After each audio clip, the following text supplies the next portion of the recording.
Vavatu Sahano Bhunaktu Saha Viryam Karavavahai Tejasvinavadhitamastu Ma Vidvishavahai. Om Shanti Shanti Shanti. Harihi Om Tat Sat.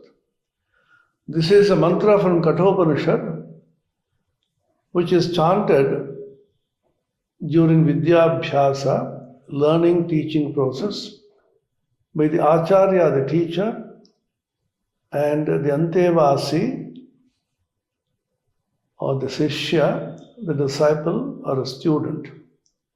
It roughly means, based on Shankara's famous Bhashya commentary in the Kathopanishad, the teacher and the student together pray to the Supreme Being for revealing the nature of knowledge.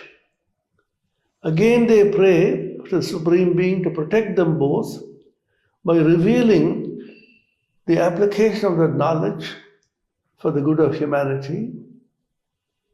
And then they say, let us together strive for the acquisition of knowledge. May the knowledge and wisdom that we acquire be effective and illuminative. May there be no dissension and disharmony between us. This is the most vital aspect. And peace, peace, peace is mentioned 3 times to avoid 3 kinds of peacelessness or ashanti. Shanti, peace, is always related to sukha, joy. The Bhagavad Gita says, Ashantasya kuta sukham. A person who has no peace cannot have any sukha or joy. So 3 kinds of dukkha are there. Our ancients classified everything. Even how many kinds of sorrows you have, that also is classified. Adhyatmika, Adibhautika and Adhidaivika. The dukkha arising from the body and the mind, Adhyatmika, from natural calamities beyond our control, which is Adhidaivika, and Adibhautika from various beings, insects, the corona for example, and the various human beings also who give us a lot of trouble. In order to eliminate or avoid or conquer 3 kinds of dukkha, which causes ashanti, they together chant the mantra ending with Shanti 3 times. This university, which is called by University Grants Commission as Ramakrishna Mission Vivekananda Educational and Research Institute, which can be briefly called Ramakrishna Mission Vivekananda University, was conceptualized by Swami Vivekananda himself just a couple of days before he passed away. He said, 1902, 4th of July, he passed away in Mahasamadhi. He told Sister Nivedita, his dear Irish disciple, who dedicated her whole life for India, so it's called Nivedita, Samarpita. Swami Vivekananda told Nivedita, the spiritual impact which has come to Belur Mutt will last 1500 years, and this will be a great university. Do not think I imagine it, I see it. The last day of his life in the mortal earth, he was taking a walk at Belur village with Swami Premanandaji, his dear brother disciple, and said, keeping the ancient Indian spiritual ideal intact and blending it harmoniously with modern science, we should have a university established at Belur Mutt. Several attempts were made by Ramakrishna Mission to start a university. They did not succeed. And the country attained freedom 1947, as you know, the University Grants Commission was formed after that. 1956, the University Grants Commission came into existence by an act of Parliament. And during the 1963, the centenary celebrations of Vivekananda's birth, Ramakrishna Mission authorities approached the central government in order to start a university in Vivekananda's name. For various reasons, it couldn't happen at that time. Again, time passed, years passed, the waters of the Ganges were flowing, and 2004, this idea came again to the forefront, and plenty of changes have taken place in higher education. Open university, distance learning had become the order of the day. The Ramakrishna Mission made a scheme and approached the then UPA-1 government. Dr. Manmohan Singh was the Prime Minister and Arjun Singh was the Education Minister. We approached the central government with a scheme, and interestingly, it got approved almost immediately. The time had come. That's the idea. 2005, 5th of January, when the celebrations of Sri Sharada Devi, the Holy Mother, the holy spouse of Ramakrishna, her 150th birth anniversary was taking place. At that time, the central government, the Ministry of Human Resource Development, now called the Ministry of Education, issued a notification, the Gazette of India, 5th of January 2005, declaring Ramakrishna Mission, Vivekananda Educational and Research Institute to be deemed to be university under Section 3 of the University Grants Commission Act 1956. What kind of university did Swamiji want?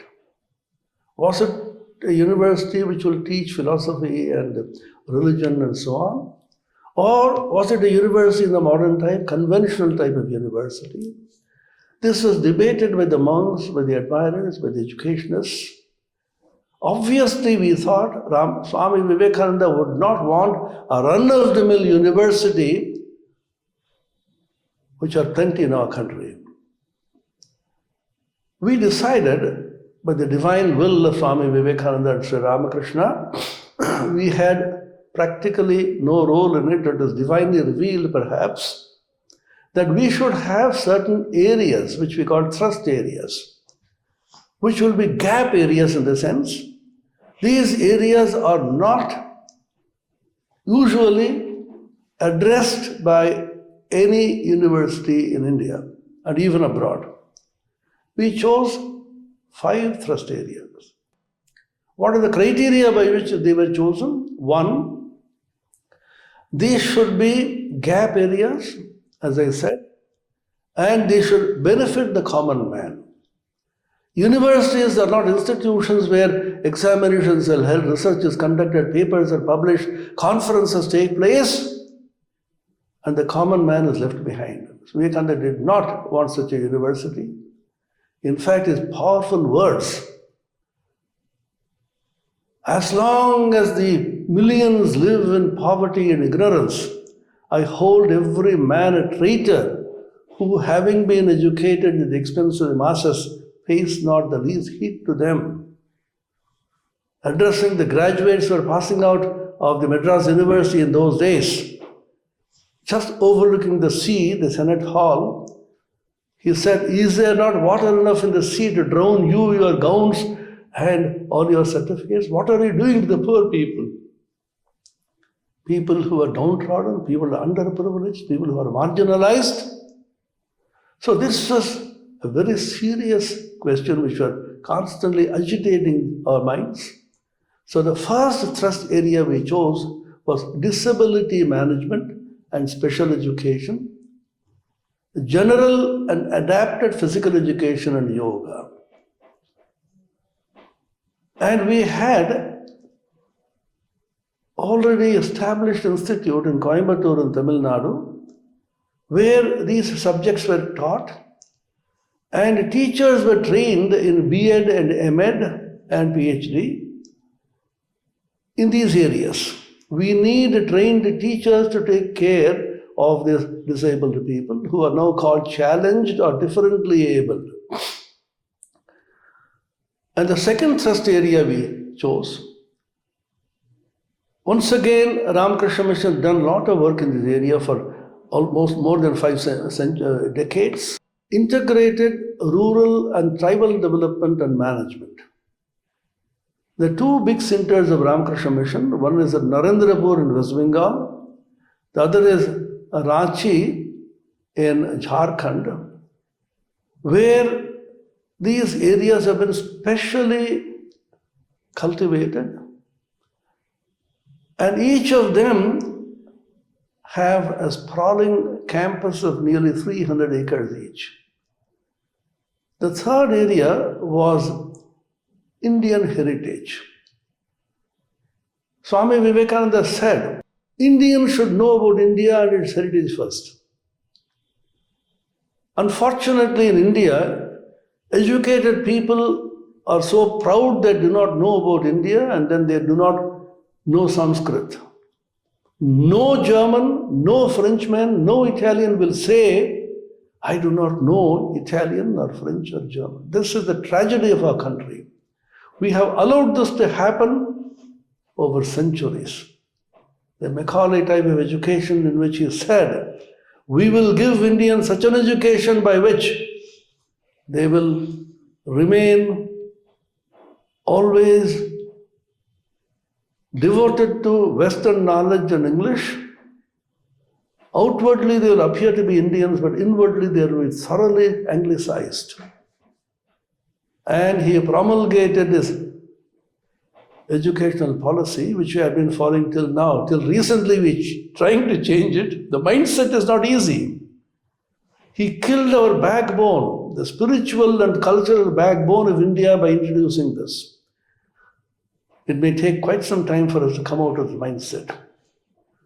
So in Indian heritage, the most important department which has started at the very beginning, which is unique in India, the only one in the whole country, in which we have 5-year integrated MA postgraduate course in Sanskrit and philosophy, wherein the entire program is taught in Sanskrit. Very, very few universities in India teach Sanskrit in Sanskrit. It's also another tragedy. How can you teach English in Hindi or Bengali or Tamil? English should be taught in English. Unfortunately, Sanskrit is being taught not in Sanskrit. Because Sanskrit is a very difficult language, the grammar is very tough, boys and girls will not be able to learn. They can. We started with this challenge. People call me mad. Then I said there should be some mad people in the world so that the world can survive. There are too many sane people, selfish. We started with just 3 students. We have a Veda Vidyalaya and Belur Mutt. From there we picked up 3 students. We started. You do not know the miracle of Sanskrit. Boys who come even without knowing the script, the Devanagari script in which Sanskrit is written. We started from there, Aka, Cha, etc. Within just 2 years, they are able to fluently write in flawless Sanskrit and speak in grammatical Sanskrit. Speaking and writing in Sanskrit, just 2 years of practice. Now we have 5 years, and after that they go for MPhil and PhD. We have nearly 38 research scholars getting junior research fellowships from the UGC who can fluently converse, interact, write in Sanskrit. It is our own language. All the languages in India and many of the European languages derive their origin from Sanskrit. We have not only neglected it, Most unfortunately, with tears, we have to remember the misfortune that an educated boy or girl in India says, proudly, I don't know Sanskrit. When you go abroad, everybody is asking, what about Panini? Have you heard? They've heard the name of Panini only after going there. That tragedy has to be averted. We have been running these programs nearly 18 years with great success. People said it's not possible. We said, by the grace of Vivekananda, we will show it is possible. Another is mathematical sciences. And Swami Vivekananda wanted a combination of the ancient wisdom, spiritual wisdom, and the modern science. We have a school of mathematical sciences with 3 departments. Mathematics, pure mathematics, which is also highly neglected in India, but India has the brains for pure mathematics. This is the country of Srinivasa Ramanujan. And physics, theoretical physics very largely, and computer science. A few years ago, we added data science and running an MSc and PhD programs in big data analytics, to which we have now added artificial intelligence of things, AIoT, and mixed reality, which is a combination of virtual reality and augmented reality. One more area we chose, which Ramakrishna Mission has been specializing over a century, relief and rehabilitation, is environment and disaster management. This is growing by leaps and bounds. Technology is developing. Unfortunately, we are extremely backward in this area because we neglected education. We have to train the young people in this. So at Narendrapur, we have a huge center for environment and disaster management, and we are soon starting a huge research center in these areas with artificial intelligence of things and mixed reality components added. And we have a school of biological sciences, which has become so vital last 3-4 years thanks to Corona, COVID-19 pandemic. In collaboration with our hospital in Kolkata, Ramakrishna Mission Seva Pratishthan, we have started MSc in biotechnology, parallel to MSc in agricultural technology already existing in Narendrapur under rural development and agriculture. We have MSc programs in biotechnology. MSc programs recently we have started critical care science and technology and medical laboratory science and technology, where MSc level programs are not available in India. Hardly maybe 2 or 3 institutes run this. I don't know why this was neglected. Corona pandemic showed us how much important is critical care. We could not find critical care specialists at all. Then at that time we vowed we will start a program and train at least 20-25 students, boys and girls, in this very, very important area. After 10 years, we'll have 200. After a few decades, we'll have 1,000 students in this area. Now we are growing in these areas, always keeping the fees low, helping the students through financial scholarships and fellowships and support, and motivating them to serve the country. Immediately after getting their PhD, everybody runs away abroad. They may go, but come back to your roots. All the expertise that you gain abroad, use it for the welfare of the country. A country about which Swamiji shed tears. Why? Not because he was born in India, not because he felt attached to India, because India has the spiritual treasure of the whole race. To India was given the whole treasure house of spirituality and religion and philosophy. And India should preserve this to lead the whole world. India will be the guru of the whole world, not in any other area, but in philosophy and spirituality. This is happening, this will happen.